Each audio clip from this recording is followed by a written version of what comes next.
and that's what we expected here. We then were talking about calibrating the increase and making sure it didn't go that high, but it was supposed to go up. After two and a half months of reopening, the numbers have actually gone down, which nobody suggested. And that is really to compliment New Yorkers. We started reopening May 15th. That's where it was on the curve. You call it a curve. I call it a descent of the mountain. We get to the same place. We just have different metaphorical images.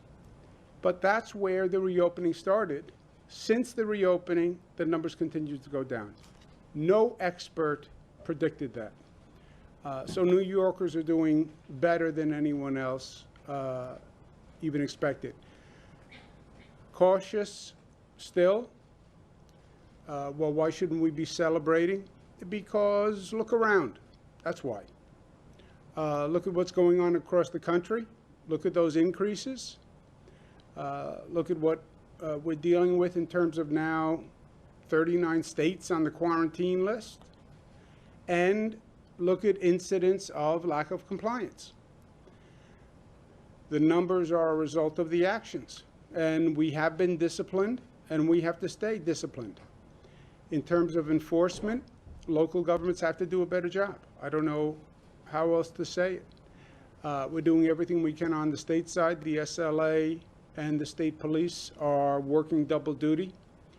We have a problem with young people and lack of compliance. We have a problem especially at bars and restaurants. Last night they did another 29 violations. They checked 874 establishments. Over the weekend, they checked 3,000 establishments and did 106 violations. All this to say to the bars and restaurants, follow the rules. Because if you don't follow the rules,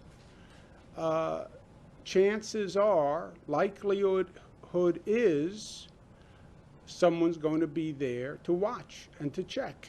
And that's the way it should be. If you're following the rules, fine. If you're not following the rules, if I were you, I would be worried. And that's the way it should be. We're seeing continued situations that are just not intelligent. And local governments have to crack down on these, whether they're in New York City or Long Island or they're in upstate New York.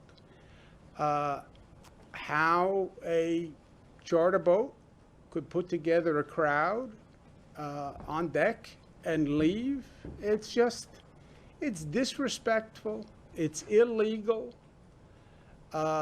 It not only violates public health, it violates common decency. Look at all the people you endangered.